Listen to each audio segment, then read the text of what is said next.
Leanie, Yes, so ma'am. you've been doing something more actively these days. Tell me about that. Well, I heard that, or I came to the realization that if I did not really start taking radical good care of myself, I won't last as long as I would like. So I have implemented several lifestyle changes and started walking even more than I had previously. So I'm up to about almost 6,000 miles a day, and I still need another 1,000 Not to reach my goal. 6,000 miles, though, No, 6,000 steps. did I Okay. say miles? Yes. Oh, that's wishful thinking. Yeah. But I like that idea. Yeah. You'd be traveling all over Down to walking. South America, yeah. And what have you been doing, Mary? Well, along that line, I think I need to improve or add to my meditation schedule. I sort of got off of that for a while, and I know that I've been having more stress and anger about things in the world and just generally, and I know that's because I'm not taking time, to sit and meditate and be quiet and be okay in the silence. Yeah. So both things that we're talking about are about our health and Yeah. taking care of ourselves in a better way. Yeah. I've learned that unless I swing my legs out of bed in the morning and then start meditating, chances are I won't get it done once I get downstairs, other than being quiet. So, well, good for you. Yeah, So good for you. Yeah. And today we have Elizabeth Bello here with us, who's an amazing woman. I mean, multi-talented, starting her own business and work, but also a singer, an amazing singer. Just so beautiful, and we're so glad that you're here with us today, Elizabeth. Thank you. I'm happy to be here. I'm grateful that you invited me, and I get to also talk about a topic of wellness. Because really wellness begins when we're tiny, right? Yes, yeah. And you had a very, very difficult childhood. I did. Unbeknownst to me, thank goodness, I didn't come to the consciousness of how terrible things were until later. I have a big brother who has helped me put pieces together. And but one of the things that I can tell you I remembered vividly as a little girl of 4 years of age is my mother handing me off to an elderly man and his wife and getting paid and going away for 3 days. And the day she came back, I don't remember what happened between the time she left and the time she came back, but this man had me in the shower with him, and I don't know what he did to me in the shower, but I know what I felt in the shower, and he definitely did something wrong to me in the shower, and then he proceeded to hand me off to his wife. Naked 4-year-old child. And it was something that would change my life terribly forever. But at the time, my 4-year-old mind just wanted to talk about it. And so at the dinner table that night with my brothers and my mother and those two people there, I talked all about what happened in the shower with Mr. I won't say his name. So my big brothers said they about fell out the chair, like, what, oh my goodness, what's happening, And I didn't understand the exchange of money until like 2 years ago, when my brother told me what he was forced to do in exchange for money for our mom. So it brought to my awareness that it wasn't an accident and that we were being trafficked as children to fund whatever she was funding, or whether it was paying rent or buying groceries, or what, we don't know. But what was a fact was that we were being sold. And that was devastating. Oh my gosh, of course. That was devastating. But like the things that you learn from devastating things are really twisted. And so what I learned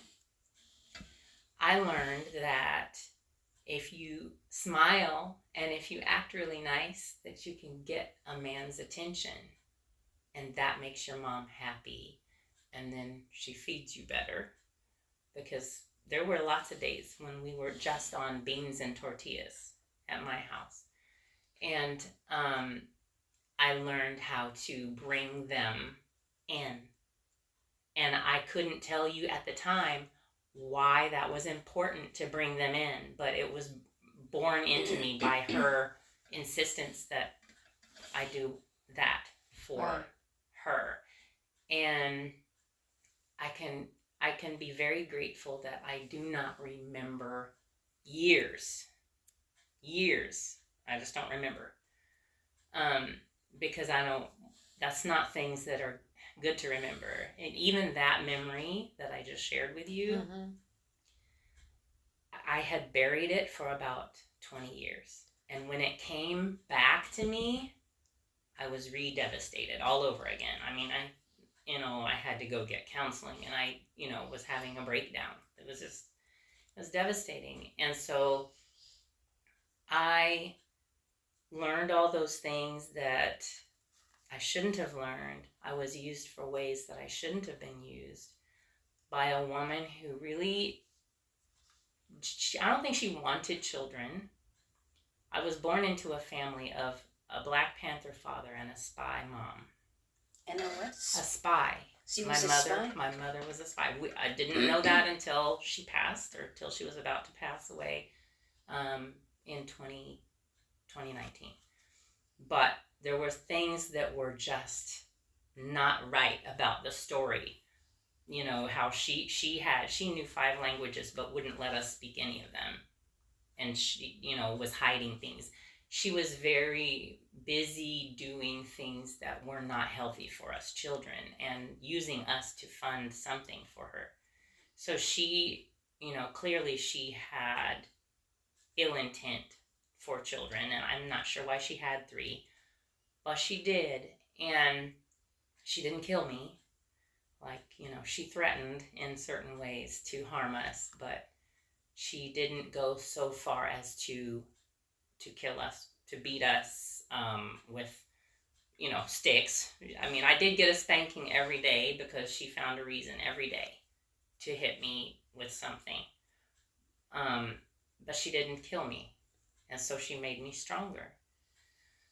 And I say she made me stronger because I learned how to navigate safety for myself. I learned to go outside, to stay outside, to hang out with the honeysuckle bushes because they were kind and she was not. And that's not a good thing to have to learn. I own that I had to learn that because it was a very dangerous household. And so outside was better than inside. But I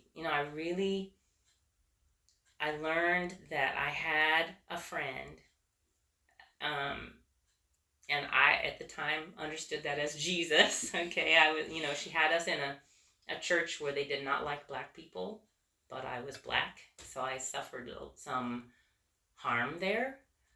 But I also heard the preacher say one day that this guy named Jesus walked on water, and then he told his followers, "You can do everything I do, and even more." And when I was 8 years old and I heard that, I believed it, like literal. I believed it literal. That's wonderful. Well, yeah, I would think that you'd want to believe in something that was positive and gave you more power and feeling good about yourself. About your mom, do you think, looking back, was she a sociopath or just, I mean, I just can't imagine, although we hear often about people grooming children, their children, other people's children, to be sex trafficked. it's hard for me to get into the mind space of that. Why someone feels they could do that. Um, I think it probably stemmed from her own abuse. I believe, she never said, but I believe her grandfather, while he was living in their home, abused all of the children. That's not an excuse because we can all get help. But also, she was made to be pregnant by someone at the age of probably 15 and was sent away to have the baby and give the baby away and then brought back home. She never said that either. Mm-hmm. That was discovered by a doctor who could tell that she'd had another child, but she denied it even then. So she went through a lot of things that probably caused her to have a psychotic break of some kind. But she just carried it forward. Mm-hmm. She carried the damage forward. And she even had a plan. My brother and I discovered in the paperwork after she passed away that she and my father, who was also abusive toward me, they had a plan to adopt 7 Korean boys. And I'm pretty sure I know why. Because that's just more to pimp.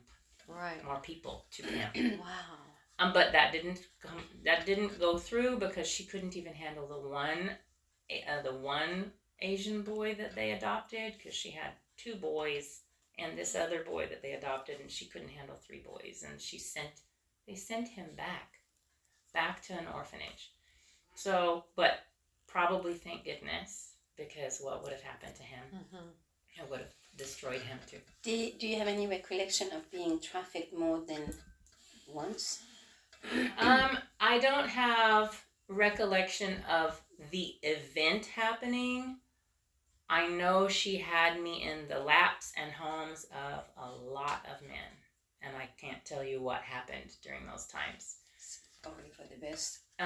And when I was a teenager, even, she would say to some acquaintances of hers, I have to go out of town, can you keep her? And leave and just go for a month and leave me with these people that she barely knew. And so I was like expendable garbage, sort of. And I maybe, and here's a possible blessing. I didn't know when I was a kid what was going on with my brain. I just knew I didn't learn the way everybody else learned, and I knew something was amiss. I thought that I had a mental disability. As a child, I said to myself, I have a mental disability, or something's wrong. I didn't find out until I was 50 what that actually was. And what it actually was is that the middle third of my brain is not there. It doesn't exist. My brain is left brain and right brain with no corpus callosum. Oh my gosh. At all. I was born without that. Wow. So how does that affect one's learning or also processing? Well, for me, it did not harm my my ability to learn how to eat, dance, walk, skate. I did all of those things, even reading. I did that early. What it impacted for me was my relation to other people and my ability to learn things like math was impacted as a child. But as a college student, I was getting A's in math. So what the neurologist who examined my brain and found it to be missing that 1/3 said that our brains can find back roads, and that's what mine did. He said there are people who don't make it out of a wheelchair and don't live past 13 who have what you have. Wow. And there are people who live to be 75 who have what you have. He said your brain is a miracle. The fact that you're an artist and that you've a mother of now 3 and that you've done all of this in your life is a miracle, because not everybody has that. But he said if you're having problems in relationship with people and you're socially very awkward, it's probably due to that. And yet you're doing so much that you weren't ever to be expected to do. And I say that and say, thank goodness my mom didn't know that Yes. I had part of my brain missing, because she drowned cats in front of me when I was 7, and I seriously thought I was next. Like I thought I was next, because she was just that scary. And she didn't know that I had a broken brain, or that I had a brain that learns that you were differently. That you were different. And if she, Mm-hmm. yeah, I could see someone like her using that in a really negative way, and yes, ending your life, or really sex trafficking you, because that's the only good you would ever be or do or become. Wow. Yeah. Now, what made you think your mother was a spy? She was a spy. She died a spy, and the reason why that was found out is because she had a little bit of money, like $5,000 in a bank account, and I told my brother, I said, we need to make sure that money is ours, because she was double dipping, according to what we could see, in veterans benefits and Social Security. We didn't think that was what you were supposed to do, so we wanted to make sure the money was really ours. So he put in a call to the Veterans Administration, and anyway, he ended up having to talk to a federal attorney, and the federal attorney couldn't find her in the database. And they find us like that. Right. We're all very easily found, just like that. He couldn't find her name. And this is a woman who had given away her driver's license and her Social Security card because she was so angry with the United States. So she disassociated with the government. And then, in order to get her late husband's money, she had to reintegrate. So she did. Even after she reintegrated, they still couldn't find her. With a valid driver's license and a valid, quote, valid Social Security card, still she was not in their database. And he said to my brother, oh, that's because she's a spook. She's not working for the United States. She's not working. No.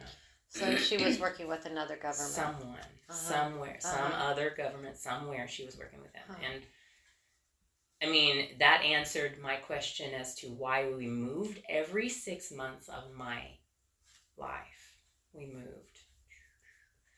And we lived in places that were unfit to live in, places that didn't have hot water, places that didn't have a bathroom inside, places that didn't have any running water, all these kind of places. She was always moving us to some crazy, out of the way, nobody will find us here kind of place. And also there were periods of time where she left you and she was gone for periods of time. Interesting. Wow. Yeah. And that creates resiliency. I don't love the word resiliency because it comes from hard knocks. It comes from terrible pasts. It comes from needing to survive and not knowing yet how to thrive. So to me, that's what it developed. That, resiliency, it developed in me somehow a charismatic personality, though, because I realized that if I'm sweet and charming and bubbly and outgoing, that I have a better chance at anything at all besides crumbs, because all I had was crumbs. I knew that, somehow I've got to be able to reach people and be able to be reached back, which I have always kind of struggled with relating. But again, it's the brain thing, maybe partly, but I'm better than I used to be.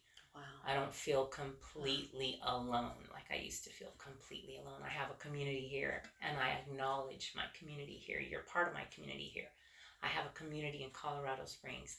I acknowledge them. They're part of my root system, which I was brought up without one, but I've adopted one. I've adopted two. I've adopted Baja roots and I've adopted Colorado roots. Wow.